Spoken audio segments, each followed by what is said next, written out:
Grab your calculators. If you have a graphing calculator, if you don't, I'll show you what we typically do. Okay. So the starter question on this one, and this is the reason why, even though we have very powerful computers, programs, calculators, all sorts of stuff that will graph very sophisticated functions, a lot of times that technology masks important details, okay, or it's not capable of handling some of the intricacies of what we want to know about those details on the graph. So if we had this function right here, let's say we threw that into a calculator. Okay, now some of you know of a button on a calculator that might make this a little bit quicker.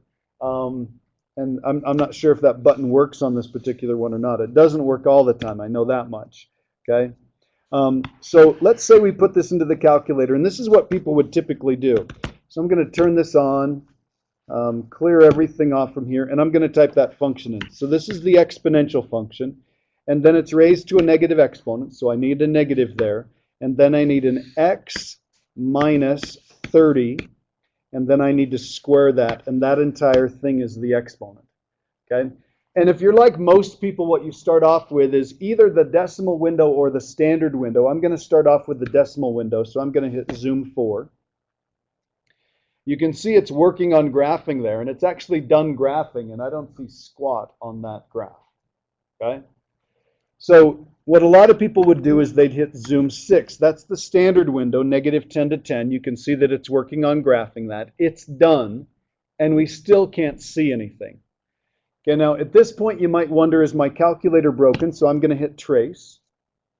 Okay, and it says 0, 0, 0, 0, and then no matter what I put in, it gives me a 0. Seems a little bit weird, but it is on the function there. Okay, so maybe we hit zoom out, and let's see, maybe we hit zoom in or something. Well, the point here is we've been working on this for over a minute, and we still don't have a good picture. Does anybody have a good picture of this? What did you hit? What did you put it in? Mm-hmm.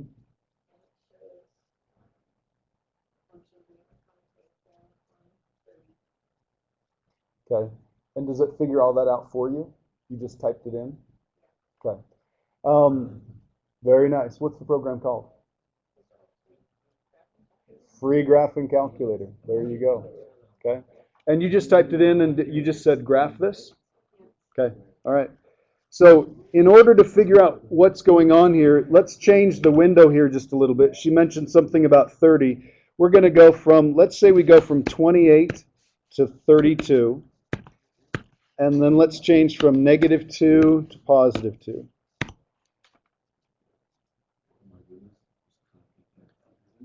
There's one tiny little blip there, okay?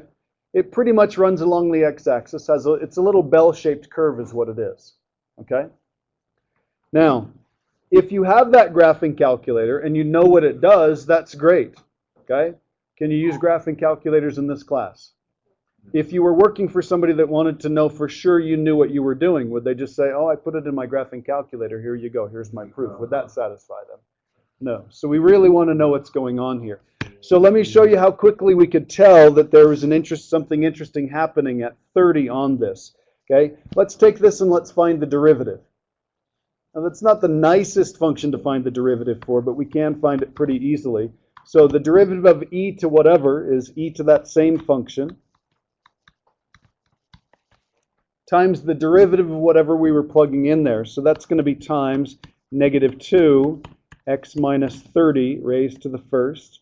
And then the inside function is x minus 30, so the derivative of the inside would just be a 1. So that's the whole derivative right there, right? So if I were to clean this up just a little bit, this is negative 2 e to the negative x minus 30 quantity squared times x minus 30. Okay, what are we normally interested in on the first derivative? Where it equals 0 or where it doesn't exist.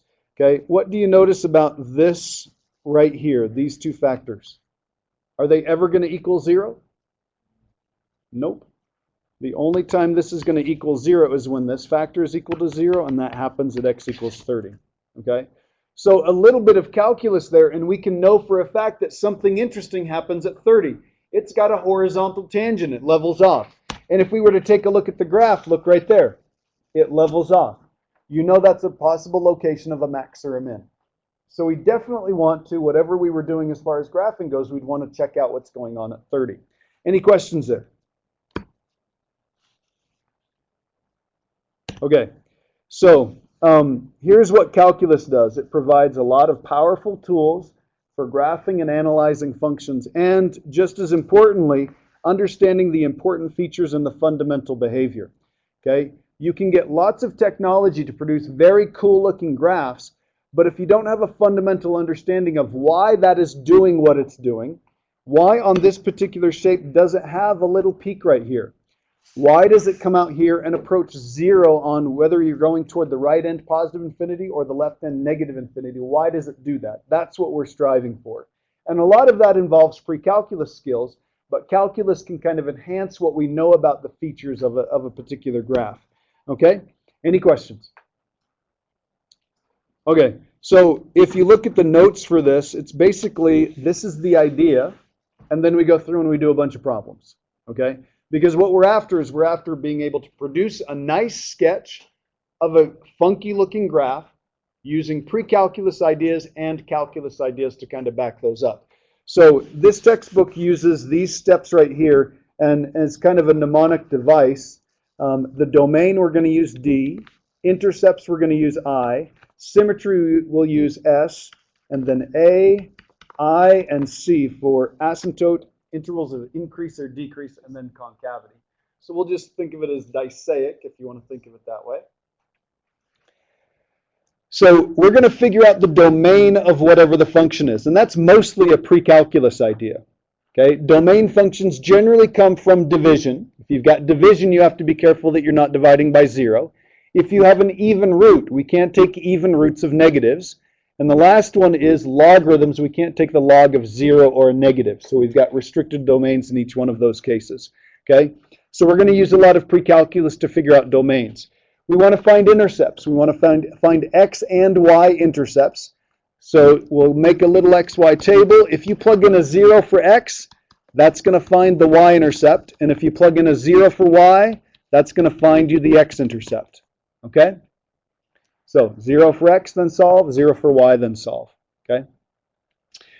Symmetry or periodicity, or we might have a cyclic function, something that repeats over a certain interval. So the way we check symmetry is what we're really checking for here is whether it's an odd or an even function. The test for both of those start the same. You plug in a negative x. If you get out exactly the same thing, then it's symmetric with the y-axis, or in other words, it's an even function. Plug in a negative x, get the exact opposite of the original function. That would be symmetric with the, whoops, I didn't even need that, with the origin. I should have had a space right there, okay? Got the answer right there. Symmetric with the origin, okay, which means it's an odd function. I have to change my blank there. Okay, and if you've got a periodic function, what would that normally involve? What type of functions are periodic? Trig, okay? Usually that's going to involve a trig function. Okay? A periodic function is one that has a period, one that repeats at certain intervals, like sine repeats every 2 pi, stuff like that. Okay? Okay, we're going to find asymptotes, and asymptotes can be found using pre-calculus ideas. They can also be found using calculus and limits, and we are going to use these. Okay? And again, even if you've got a calculator that does this stuff for you, it's not going to find all of these for you, and you're not going to be able to use it on the test anyway. Okay, so you do need to know these techniques. Intervals of increase or decrease, we're going to use the first derivative for that. And if we want concavity and inflection points, we're going to use the second derivative. We'll put all of this information together. Again, the mnemonic device would be diceic. Domain, intercepts, symmetry, asymptotes, increasing and decreasing, and then concavity. We'll put all that stuff together, and if you'd like, you can confirm your answer on a calculator. Okay? So let's take a look at this problem right here. Let's see if we can have this one done by the time we leave. The first thing we're going to do is domain. Are there any numbers that we cannot plug in plus or minus 3? Okay? And we could do that by factoring the denominator if you needed to do that. So x minus 3 and x plus 3. So those are not in the domain. We know we're not going to have any function values there, which means this is a discontinuous function over the real numbers. Okay? Next one is intercepts, right? I always like making a little XY table. If I plug a 0 in, do I get a value? Yes, I do. I get a 0. If I set it equal to 0, do I get a value? So if I set, whoops, that should be a square. If I set that equal to 0, now what's the nice thing about a fraction when you set it equal to 0? What part of this can make it equal 0? Only the numerator, okay? So do I get a different answer? The only place this crosses either axis is at the origin, okay? You might remember that this factor produces a 0 of 0. Do you remember that idea of multiplicity? Okay, it means it touches there. Okay, it's just going to touch that point. Okay, it won't cross there. Okay, next was symmetry. Okay, let's check the symmetry. And I'm not a huge fan of symmetry, but if you want to check that, you can. So what we do here is we plug in a negative x. That's negative x quantity squared, negative x quantity squared minus 9. If I simplify, I get an x squared on the top. I get an x squared minus 9 on the bottom. The question is that exactly the same as the original function, or is it the exact opposite? It's the exact same. Because it's the exact same, then that means it's going to be even, okay, which means it's going to be symmetric with the y-axis. Now, if it was the exact opposite, it would be symmetric with the origin. What if it was neither one of those? It can be neither, which means it doesn't display any of those typical types of symmetry. Doesn't mean there's no symmetry at all. It just means it's not a symmetry that we'd be terribly interested in. Okay? So what this means is symmetry can be kind of nice because it can cut your work in half. If I figure out what the right side looks like, I've got a mirror image on the left side. Okay? All right. Let's see. What was next? Asymptotes. Okay? So let's find the asymptotes. Okay, and we can do that using pre-calculus. We can also find that using limits. So let's figure out, first of all, horizontal asymptotes. Does this have any? Or maybe it has an oblique asymptote. Anybody remember this from 1050? This is proper because the top is degree 2 and the bottom's degree 2. So it's just the leading coefficient over the leading coefficient. We also talked about this in chapter 2. Okay, when we were finding limits. What's its behavior out near the ends? Okay? Approaches 1. Because we've got x squared, the most dominant term on the top, x squared, the most dominant term on the bottom. So we're going to have a horizontal asymptote of y equals 1. Do we have any vertical asymptotes? Okay, we do have some vertical asymptotes. These don't cancel. So here's what I'm going to write. I'm going to write x equals 3 is a vertical asymptote. But here's what we want to do. Okay, we would like to know how this behaves around that vertical asymptote. Does it go up on the left side or down on the left side? Does it go up on the right side or down on the left side? So I'm going to find the limit as x approaches 3 from the positive side of x squared over x minus 3 and x plus 3. Remember this technique from chapter 2? If I plug in a 3, the top is positive and approaching 9. If I plug a 3 in, or something that's a little bit bigger than 3, this is positive and approaching 0. If I plug in a number a little bit bigger than 3, this is positive and approaching 6. Is the sign of the answer positive or negative? Positive. And I have a finite number on the top. What's happening to the denominator? Tending toward 0. So what happens when you got a finite number divided by something that's getting closer and closer to 0? Goes to infinity. Okay? Now, I'll just check the behavior on the other side. So we'll check the limit as x approaches positive 3 from the negative side. X squared, x minus 3, x plus 3. And let's think about what changes. If you're plugging in a number that's a little bit smaller than 3, still positive and approaching 9. What about this factor right here? Careful there. A little smaller than 3, like 2.9. So this would be 2.9 minus 3. So this is going to be negative and still approaching 0. And not much we can do about that. That's going to be positive and approaching 6. Sign of the answer? Negative infinity. Okay?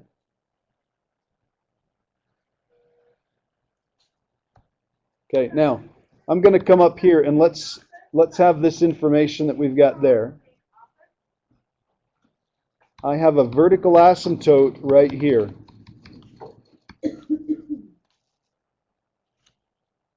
And I have a horizontal asymptote right here.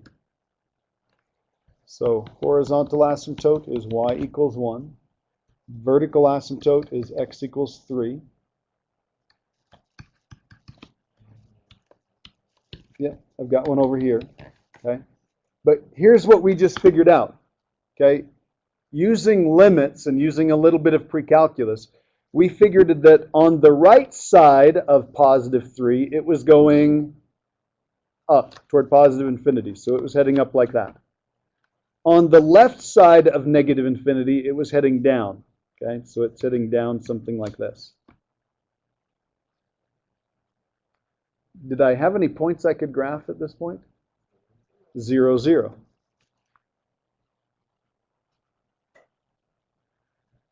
Okay, and we know it touches, so we'd probably have a pretty good suspicion that it would do something like this and come down here. Yeah, it's squared. Yep. Okay. So the last two things are intervals of increase or decrease. Now, we know that the left side has got to look like the right side, so this probably looks like this, and that probably continues looking like this. But we want to confirm this. So let's find the derivative. So let's find f prime. That would be the bottom times the derivative of the top minus the top times the derivative of the bottom, all over the bottom squared, right?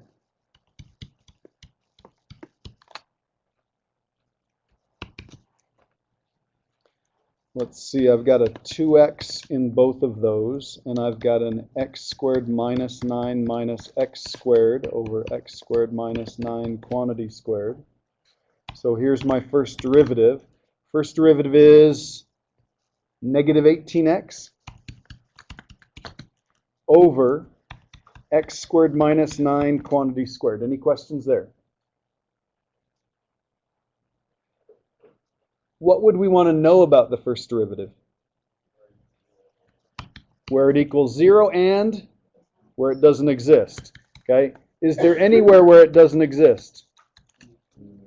3 and negative 3. But we already know those are points where this is a discontinuous function, so we don't need to worry about those. Those aren't going to be locations of maxes or mins or anything like that. Okay? Where does this equal 0? At 0. At x equals 0. So what we know is, if we made a little sign line here, we know the first derivative is 0 at 0.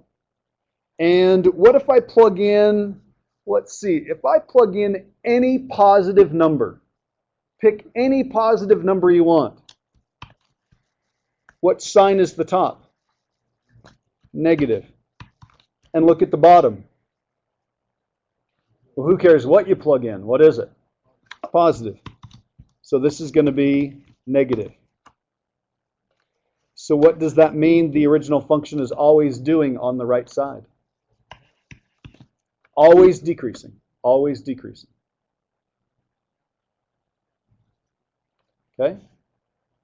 Pick any number you want over here on the negative side. We already talked about the fact that the denominator of the first derivative is always going to be positive. What about the numerator? Plug in a negative, it's going to be positive. So that means the first derivative is positive here. What does that mean about the original function? Always increasing. So we've got our intervals of increase or decrease, and let's take a look at this. Now, I just sketched this out, and I did this in a couple of pieces. I can erase this a piece at a time. Okay?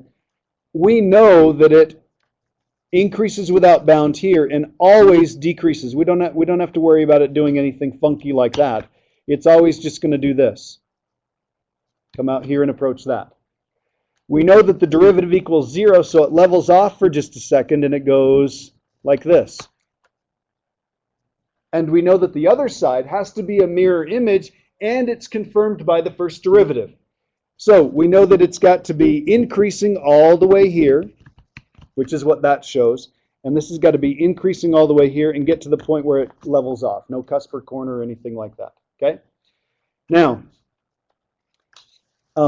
you can take this and find the second derivative. It's not as awful as it looks. Taking a look at this, are you going to have any points of inflection? Nope, you're not. Okay? Your job between now and tomorrow is to confirm that. I'll show the work here. We'll start with that tomorrow, and we're going to spend the rest of the time tomorrow. We've got that example, 2, 3, 4, and 5. We've got 4 examples we're going to try and get through tomorrow. Okay?